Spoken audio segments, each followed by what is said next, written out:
சுகா மருத்துவமனை திருமுருகம்பூண்டி ஏற்பாடு செய்த பசுமை மாரத்தான் 2025 ஓட்டப்பந்தயத்தில் இப்பொழுது சிறுவர்களுக்கான இளைஞர்கள் 18 வயசு கீழே அவங்களுக்கான அந்த ஓட்டப்பந்தயம் நடக்குது. நீங்கள் பார்த்துட்ருக்கீங்க. 3 கிலோமீட்டர் தூரம்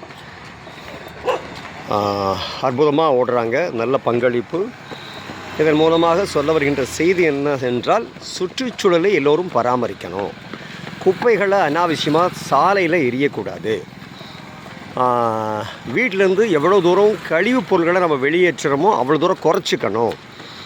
அதாவது பிளாஸ்டிக்கெல்லாம் நம்ம பயன்படுத்தாமல், பிளாஸ்டிக் கவர்களெல்லாம் பயன்படுத்தாமல் பையை வாங்கிட்டு போய் மஞ்சள் பையை கொண்டு போய் நம்ம பசுமையை பாதுகாக்கணும். பசுமைக்கு நம்மளால் முடிஞ்ச உதவிகளை செய்யணும். பசுமை தான் நமக்கு ரொம்ப முக்கியம். அந்த பசுமை தான் நம்முடைய உயிர், ஜீவநாடி. பசுமை இல்லைன்னா இந்த உலகம் இல்லை. ஏன்னா இன்றைக்கு உலகத்தில் மிகப்பெரிய பிரச்சனையே பார்த்தீங்க அப்படின்னா அந்த சாலிட் வேஸ்ட் மேனேஜ்மெண்ட் தான். சாலிட் வேஸ்ட் மேனேஜ்மெண்ட் உங்களுக்கு பெரிய நான் சொல்ல வேண்டியதில்லை. சாலிட் வேஸ்ட் மேனேஜ்மெண்ட் தான் இன்றைக்கு மிகப்பெரிய பிரச்சனையாக இருக்குது.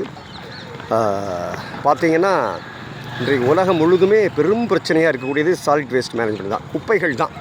குப்பை தான் இன்றைய உலகத்தினுடைய தலையாய பிரச்சனை, வேறு எதுவுமே இல்லை. இந்த குப்பைகளை நம்ம முறையாக கையாண்டோம்னா, முறையாக வெளியேற்றினோம்னா நம்ம மிகச்சிறந்த பொருளாதார நாடாக விரைவில் நம்மளால் உருவாக முடியும். பொருளாதார வலிமை பெற்ற ஒரு நாடாக உருவாக முடியும். ஏன்னா அந்த குப்பைகளை அகற்றுவதற்கு தான் ஏராளமான செலவாகுது. இந்த குப்பைகளை அகற்றுக்கு தான் எல்லா மாநகராட்சியும் பல்லாயிரம் கோடிகளை செலவு பண்ணுது. இன்றைக்கு இந்தியாவில் பிரதானமான பிரச்சனையே அதுதான். திருப்பூர்லேயும் அதே தான் பிரச்சனை. திருப்பூர்லேயும் பார்த்திங்கன்னா குப்பை பிரச்சனை தான் பெரும் பிரச்சனையாக இருக்குது.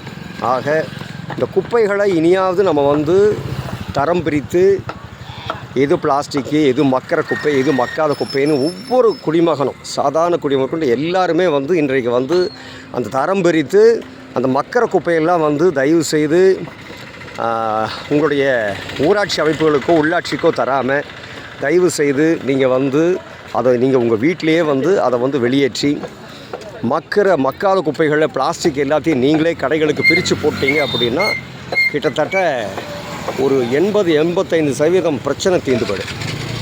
ஆமாம். அப்புறம் நகராட்சி, மாநகராட்சி, பேரூராட்சிக்கெல்லாம் வேலை ரொம்ப சுலபமாயிடும். இப்போ பிரச்சனையே அந்த குப்பைகளை எங்கே எப்படி வெளியேற்றுறது அப்படிங்கிறது தான். இன்றைக்கு அதுக்கான தீர்வு நிறையா வந்துருச்சு தான். இருந்தாலும் குப்பைகளை நம்ம போடுறதும் குறைச்சிக்கத்தான் வேணும். தீர்வு வந்துருச்சுங்கிறக்காக நம்ம அந்த தீர்வுகளை நம்ம முறையற்ற வகையில் பயன்படுத்தக்கூடாது.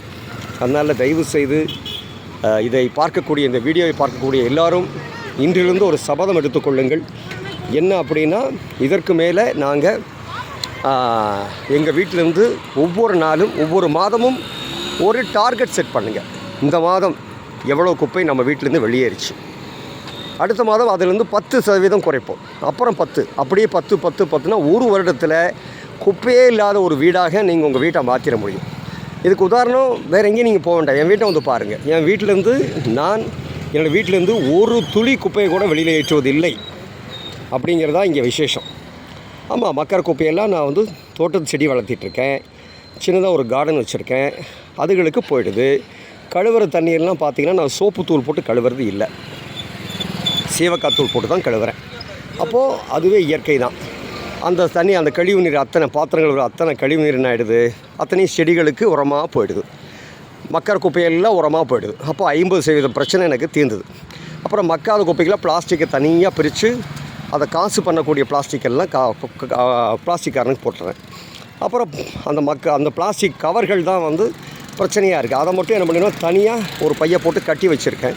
அப்படி தான் கட்டி அதை என்ன பண்ணுவேன், கொண்டு போய் அதை மட்டும் பார்த்திங்கன்னா முறையான வகையில் வெளியேற்றுவேன். மற்றபடி என் வீட்டிலிருந்து ஒரு துளி குப்பை கூட, அதாவது என்னுடைய பயன்பாட்டிலேருந்து ஒரு துளி குப்பை கூட போகிறதில்ல அப்படிங்கிறது அதில் ரொம்ப விசேஷம்.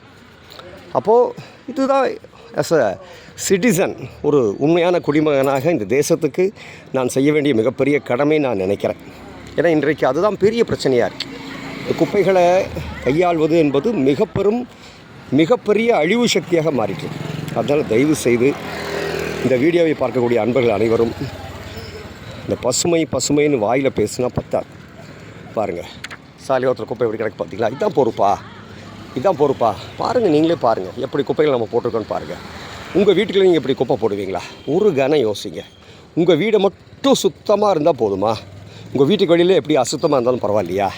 ஏன் உங்கள் வீட்டுக்குள்ளே வரக்கூடிய ஈ தான் வெளியிலேயும் இருக்குது. அந்த ஈ, அந்த கொசு வெளியில் மட்டும் இல்லை, உள்ளேயும் உள்ளே நீங்கள் சுத்தம் பண்ணால் உள்ளே கொசுவும் ஈவும் ஒழிஞ்சு போய் நீங்கள் நினச்சிங்கன்னா அது என்ன ஒரு பைத்தியகாரத்தனம். கொஞ்சம் யோசனை பண்ணி பாருங்கள். அந்த கொசு உங்கள் வீட்டுக்கு வெளியில் டிச்சில் உருவாகுது.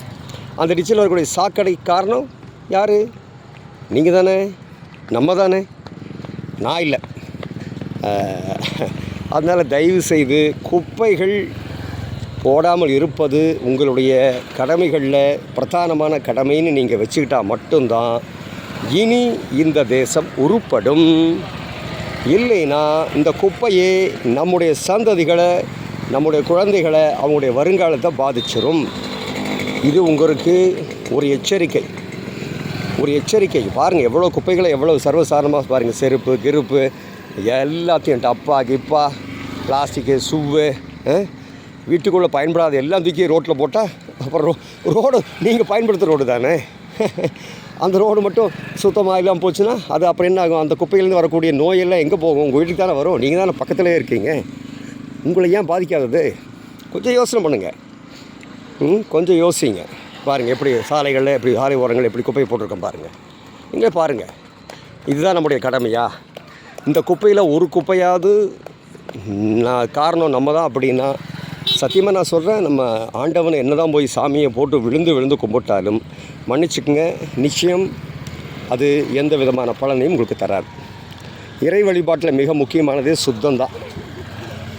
சுத்தம் இல்லாத இறை வழிபாட்டை ஆண்டவன் ஏற்றுக்கொள்வது இல்லை. நீங்கள் லட்சம் பேருக்கு சாப்பாடு போடுங்க, கோடிக்கணக்கில் கொண்டு போய் நன்கொடை கொடுங்க, என்ன கொடுத்தாலும் நீங்கள் சுத்தமாக இல்லை அப்படின்னா உங்களுடைய அந்த புண்ணியம் புண்ணியம் தண்டமாகணுமா? யோசனை பண்ணுங்கள். கஷ்டப்பட்டு சம்பாதிக்கிறீங்க, 10 பேருக்கு சாப்பாடு போட்டால் சந்தோஷம் நினைக்கிறீங்க, ஆனால் குப்பை போடாமல் இருக்கணுமே, அது முக்கியம் அல்லவா? அதனால் இந்த வீடியோவை பார்க்கக்கூடிய அனைவரும் இன்றிலிருந்து ஒரு சத்திய பிரமாணம் எடுத்துக்கொள்ளுங்கள். குப்பை போட மாட்டேன். நான் ஒரு இந்திய குடிமகன், நான் உலக குடிமகன், நான் இறைவனின் அடிமை, ஈசனின் அடிமை அப்படின்னு யாரெல்லாம் சொல்ல விரும்புகிறீங்களோ அவங்கெல்லாம் நிச்சயம் இனி குப்பை போட மாட்டேங்க. மீறி போடுறவங்க கண்டிப்பாக இறைவன் அடிமை, இறைவனுடைய இறையடியவர்கள் கிடையாது, சிவனடியார்கள் கிடையாது. தொட்டிருந்துச்சே நல்லதை விரும்பும் முருகானந்தன் சுற்றுச்சூழலை பாதுகாப்பதற்காக இந்த விழிப்புணர்வு. நன்றி, வணக்கம். இந்த வாய்ப்பை தந்த சுகா மருத்துவமனைக்கு என்னுடைய இதயபூர்வமான நன்றிகள். நன்றி.